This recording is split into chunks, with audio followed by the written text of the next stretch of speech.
ஓம் சாந்தி. 18-3-2025 சாக்கார முரளி. இன்று சிவ பகவான் கூறுகிறார், இனிமையான குழந்தைகளே, இந்த நேரம் உங்களுடைய வாழ்க்கை மிக மிக விலைமதிப்பற்றது. ஏனென்றால் நீங்கள் எல்லைக்குட்பட்டதிலிருந்து எல்லைக்கப்பாற்பட்டதற்கு வந்திருக்கிறீர்கள். நாம் இந்த உலகத்திற்கு நன்மை செய்யக்கூடியவர்கள் என்பதை நீங்கள் அறிந்திருக்கிறீர்கள். கேள்வி: தந்தையினுடைய ஆஸ்தியின் அதிகாரம் எந்த முயற்சியின் மூலம் கிடைக்கிறது? பதில்: சதா சகோதர சகோதரன் என்ற பார்வை இருக்க வேண்டும். ஆண் பெண் என்ற உணர்வு என்ன இருக்கிறதோ அது வெளியேற வேண்டும். அப்போதுதான் தந்தையினுடைய ஆஸ்தியின் அதிகாரம் முழுமையாக கிடைக்கும். ஆனால் ஆண் பெண் என்ற உணர்வு அல்லது அந்த பார்வை நீங்குவது மிகவும் கடினமாக இருக்கிறது. அதற்காக ஆத்ம அபிமானியாக ஆகக்கூடிய பயிற்சி செய்ய வேண்டும். எப்பொழுது தந்தையினுடைய குழந்தை ஆகிறீர்களோ அப்பொழுது ஆஸ்தி கிடைக்கிறது. ஒரு தந்தையின் நினைவின் மூலம் சதோ பிரதானமாக ஆகக்கூடியவர்கள்தான் முக்தி, ஜீவன் முக்தியின் ஆஸ்தியை அடைவார்கள். அதாவது பாபா என்ன சொல்றார் அப்படின்னா, என்னுடைய குழந்தைகள் ஆயிட்டீங்கனால ஆஸ்தி கிடைக்கும். ஆனா அந்த ஆஸ்தி அடைகிறதுக்கு தகுதியானவர்களாக கூட ஆகணும். ஆத்மா அபிமானியாக ஆகணும், சத்தோ பிரதானமாக ஆகணும். அப்பதான் முக்தி, ஜீவன் முக்தியின் ஆஸ்தி கிடைக்கும் அப்படின்றார். முரளியின் பாடல்: இறுதியிலும் அந்த நாள் வந்தது என்று. ஓம் சாந்தி. ஓம் என்றால் அகம், அதாவது நான். நான் ஆத்மா, இது என்னுடைய ஷரீரம் என்பது குழந்தைகளுக்கு தெரியும். இப்பொழுது நீங்கள் இந்த நாடகத்தையும் சிருஷ்டி சக்கரத்தையும் இந்த சிருஷ்டி சக்கரத்தை தெரிந்திருக்கும் தந்தையையும் அறிந்து கொண்டு விட்டீர்கள். ஏனென்றால் சக்கரத்தை பற்றி தெரிந்திருப்பவரைதான் படைப்பவர் என்று சொல்ல முடியும். படைப்பவர் மற்றும் படைப்பை பற்றி யாருக்கும் தெரியாது. பெரிய பெரிய வித்வான்கள், பண்டிதர்கள், படித்தவர்கள் இருக்கிறார்கள். அவர்களுக்குள்ளும் கர்வம் இருக்கும் தானே. அதாவது நாங்கள் இவ்வளோ சாஸ்திரங்கள் படிச்சிருக்கிறோம், இவ்வளோ வித்வானா இருக்கிறோம், இவ்வளோ பண்டிதர்களாக இருக்கிறோம், இவ்வளோ தெரிஞ்சிருக்கிறோம் அப்படின்ற அகங்காரம் அவங்களுக்கும் இருக்கும் அப்படின்னு சொல்லிட்டு இருக்கிறார். ஞானம், பக்தி, வைராகியம் என்று கூட சொல்கிறார்கள். ஆனால் அவர்களுக்கு அதை பற்றி தெரியாது. இப்பொழுது இது 3 விஷயங்கள் ஆகிவிட்டது. இதனுடைய அர்த்தத்தையும் புரிந்து கொள்வதில்லை. சந்நியாசிகளுக்கு வீட்டின் மீது வைராகியம் வருகிறது. அவர்களுக்குள்ளும் உயர்ந்தவர், தாழ்ந்தவர் என்ற பொறாமை இருக்கிறது. இவர் உயர்ந்த குலத்தினர், இவர் மத்திய குலத்தினர் என்று அவர்களுக்கிடையிலும் கூட நிறைய நடக்கிறது. அதாவது ஞானம், பக்தி, வைராகியம், அது 3 விஷயங்கள் இருக்கு. அது சொல்லவும் செய்கிறாங்க. எவ்வளோ படிச்சிருந்தாலும் அதனுடைய அர்த்தம் அவங்களுக்கு புரியல அப்படின்றார். வைராகியம் மட்டும் வருது, வீட்டின் மீது வைராகியம் வருது, அவ்வளோதான். சிலர் பக்தி செய்துட்டு இருப்பாங்க, அவ்வளோதான்.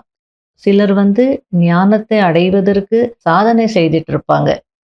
ஆனால் இங்கே உங்களுக்கு ஞானம் கிடைக்கிறது, பக்தி மற்றும் உலகத்தின் மீது வைராகியம் வருது. ஆகையால் இது படிப்படியாக இருக்கக்கூடிய 3 விஷயங்கள் அப்படின்னு புரிய வச்சிட்டு இருக்கிறார். என்னதான் அவங்க சன்னியாசிகளாக இருந்தாலோ, வைராகியம் வந்திருந்தாலோ, உயர்ந்த குலத்தினர், தாழ்ந்த குலத்தினர் அப்படின்ற அந்த வேறுபாடு அல்லது அந்த நிலைகள் அங்கேயும் இருக்கும். அவங்களுக்குள்ளேயும் பொறாமை இருக்கும், அவங்களுக்குள்ளேயும் அந்த அகங்காரம் எல்லாம் இருக்கும். அந்த ஞானம் கிடைச்சாதானே, உண்மையான ஞானம் கிடைச்சாதான், நான் ஆத்மான்றது நல்லா தெரிஞ்சாதான் இதுல இருந்தெல்லாம் விடுபட முடியும் அப்படின்னு பாபா புரிய வச்சிட்டு இருக்கிறார். உலகத்தில் இருக்கும் அனைத்து மனிதர்களும் தேக அபிமானிகள்தான். இப்பொழுது நீங்கள் ஆத்மா அபிமானி ஆக வேண்டும். தேக அபிமானத்தை விட்டுவிடுங்கள், தன்னை ஆத்மா என்று புரிந்து கொள்ளுங்கள் என்று பாபா கூறுகிறார். ஆத்மாதான் தூய்மையற்றதாகி இருக்கிறது. அதில் அழுக்கு படிந்திருக்கிறது. ஆத்மாதான் சதோ பிரதானம் ஆகிறது, பிறகு தமோ பிரதானம் ஆகிறது. ஆத்மா எப்படியோ அதற்கேற்ப ஷரீரம் கிடைக்கிறது. உண்மையில் ஆத்மாக்கள் சகோதர சகோதரர்கள். பிறகு ஷரீரத்தில் வருவதினால் சகோதரன் சகோதரியாக ஆகிவிடுகிறீர்கள். இது புத்தியில் நினைவிருக்க வேண்டும். பரமாத்மா ஆத்மாக்களாகிய நமக்கு தந்தை என்றால் நாம் அனைவரும் சகோதரர்கள் அல்லவா? பிறகு சர்வ வியாபி என்று எப்படி சொல்கிறார்கள்? ஆஸ்தி குழந்தைகளுக்கு தான் கிடைக்கும், தந்தைக்கு கிடைக்காது. தந்தையிடம் இருந்து குழந்தைகளுக்கு தான் ஆஸ்தி கிடைக்கிறது. பிரம்மா கூட சிவ்பாபாவின் குழந்தை அல்லவா? இவருக்கும் சிவ்பாபாவிடம் இருந்துதான் ஆஸ்தி கிடைக்கிறது. இதை புரிந்து கொள்ளும் அளவிற்கு கூட புத்தி இல்லை. அதாவது சர்வவியாபி அப்படின்னு சொல்றாங்களே, எனக்குள்ளேயும் இறைவன் இருக்கிறார், உனக்குள்ளேயும் இறைவன் இருக்கிறார் அப்படின்னு சொல்றாங்களே, அப்போ அந்த சகோதர தத்துவமே போயிடுது. எல்லாருமே யாராயிட்டாங்க? தந்தைங்களாயிட்டாங்க. அதுக்கப்புறம் இன்னொரு பக்கம் சுகம் வேணும், இறைவா சாந்தி வேணும் அப்படின்னும் கேட்குறாங்க. அப்போ எல்லாரும் தந்தைங்க ஆயிட்டாங்க அப்படின்னா, அப்போ தந்தைகளுக்கு எங்கிருந்து ஆஸ்தி கிடைக்க போகுது? குழந்தைகளுக்கு தான் தந்தையிடம் இருந்து ஆஸ்தி கிடைக்குது. ஆகையில இதை புரிஞ்சுக்கணும். இது கூட புரிஞ்சுக்கிறது இல்லை. அந்த அளவுக்கு அவங்களுக்கு புத்தி இல்லை அப்படின்றார். தந்தையினுடைய குழந்தைகள் ஆகுவதினால்தான் ஆஸ்தி கிடைக்கும். என்னை நினைவு செய்யுங்கள், அப்போது தூய்மையாகி விடுவீர்கள். சத்தோ பிரதானம் ஆகாமல் நீங்கள் முக்தி ஜீவன் முக்திக்கு செல்ல முடியாது என்று தந்தை கூறுகிறார். தந்தைதான் பரம்பிதா பரமாத்மா சுப்ரீம் என்று சொல்லப்படுகிறார். அந்த தந்தை, குழந்தைகளே, நான் குழந்தைகளாகிய உங்களிடம் வந்திருக்கிறேன் என்று கூறுகிறார். எனக்கு பேசுவதற்கு வாய் வேண்டும் அல்லவா? ஆகையால் தான் பசு வாயை காட்டியிருக்கிறார்கள். அதாவது பசுவின் வாயிலிருந்து அமிர்தம் வெளிப்படுகிறது என்று சொல்கிறார்கள். உண்மையில் ஞானத்தை அமிர்தம் என்று சொல்லப்படுகிறது. சிவ்பாபா பிரம்மாவின் வாய் மூலமாக ஞான அமிர்தத்தை கொடுக்கிறார். இது பக்தியில பசுவாயிலிருந்து அமிர்தம் வருது அப்படின்னு நினைக்கிறாங்க. இப்பொழுது பாபா அமர்ந்து புரிய வைக்கிறார். இப்பொழுது நீங்கள் பிரம்மா குமார் பிரம்மா குமாரிகள் ஆக இருக்கிறீர்கள். ஆகையால் விகாரத்தில் செல்ல முடியாது. இல்லையென்றால் கடுமையான தண்டனை கிடைக்கும். தேக அபிமானத்தில் வருவதினால் ஆத்மா சகோதர சகோதரன் என்பது மறந்து விடுகிறது.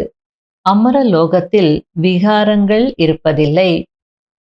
சத்தோ பிரதான சம்பூர்ண விகாரமற்றவர்கள் என்று அவர்களுக்கு தான் சொல்லப்படுகிறது.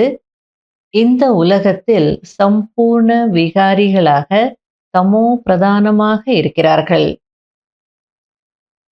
இந்த நேரம் உங்களுடைய இந்த வாழ்க்கை மிகவும் விலைமதிப்பற்றது. ஏனென்றால் ஜெகத் மாதாக்கள் என்று பாடப்பட்டிருக்கிறது. நீங்கள் எல்லைக்குட்பட்டதில் இருந்து எல்லைக்கு அப்பாற்பட்டதற்கு வந்திருக்கிறீர்கள். நாம் தான் இந்த உலகத்திற்கு நன்மை செய்யக்கூடியவர்கள் என்பது உங்களுக்கு தெரியும். எனவே நீங்கள் ஒவ்வொருவரும் ஜெகதம்பா ஜெகத்பிதா ஆவீர்கள்.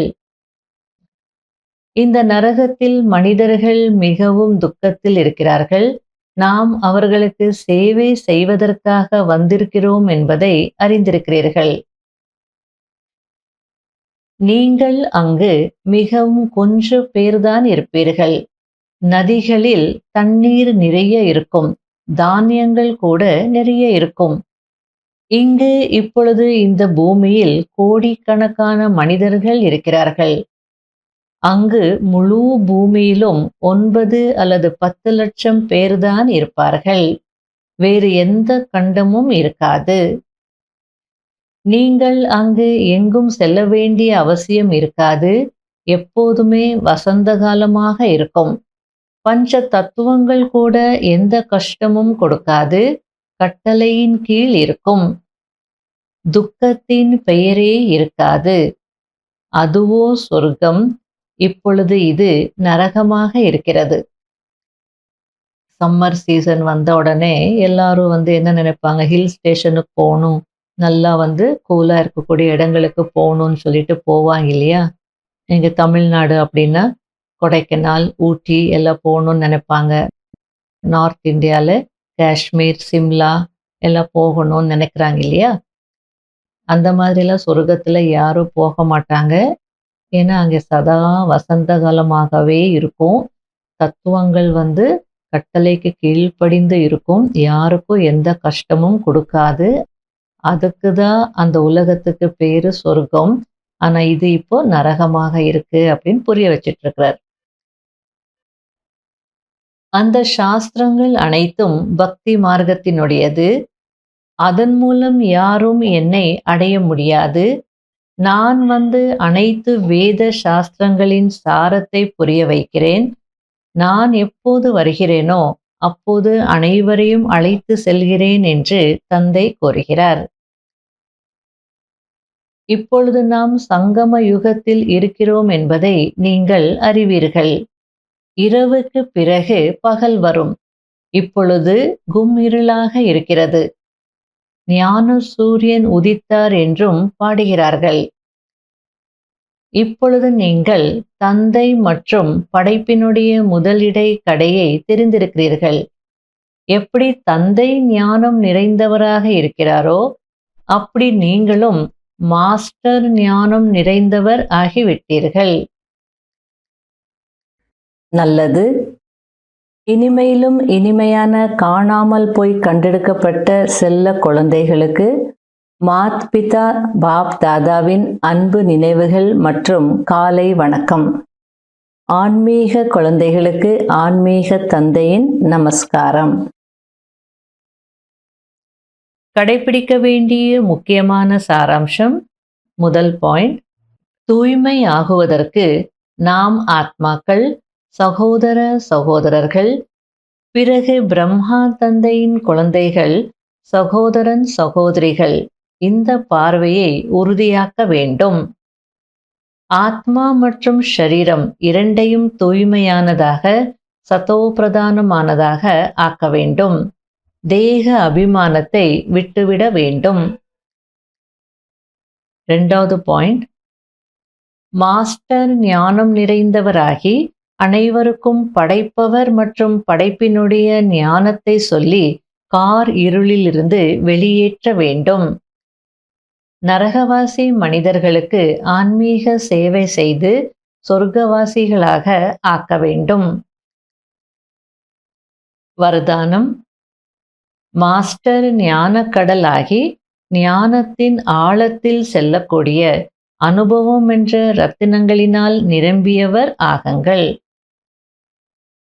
எந்த குழந்தைகள் ஞானத்தின் ஆழத்தில் செல்கிறார்களோ அவர்கள் அனுபவம் என்ற ரத்தினங்களினால் நிரம்பியவர்களாக ஆகிவிடுகிறார்கள். ஒன்று ஞானம் கேட்பது, இன்னொன்று அனுபவமூர்த்தி ஆகுவது. அனுபவிகள் சதா அழிவற்றவர்களாக, தடையற்றவர்களாக இருப்பார்கள்.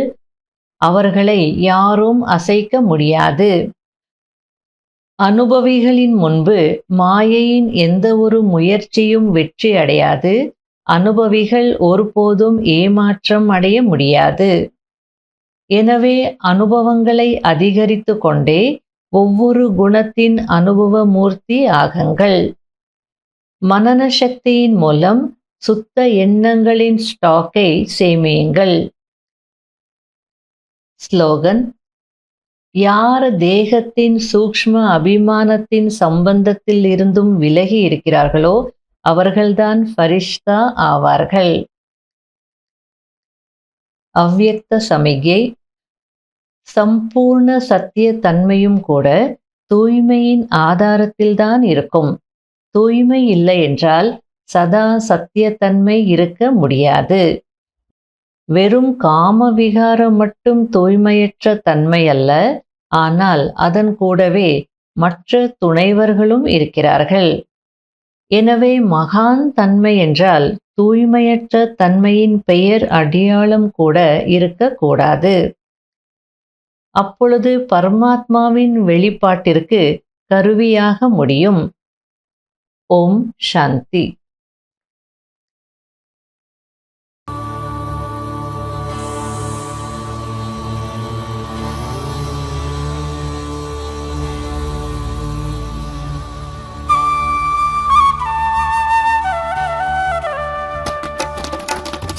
ஜோதியை நினைத்திருந்து இறைவனின் வழி நடந்து சத்யுகம் சென்றிடுவோம். நாம் சத்யுகம் சென்றிடுவோம். ஜோதியை நினைத்திருந்து இறைவனின் வழி நடந்து சத்யுகம் சென்றிடுவோம். நாம் சத்யுகம் சென்றிடுவோம். ஜோதியை நினைத்திருந்து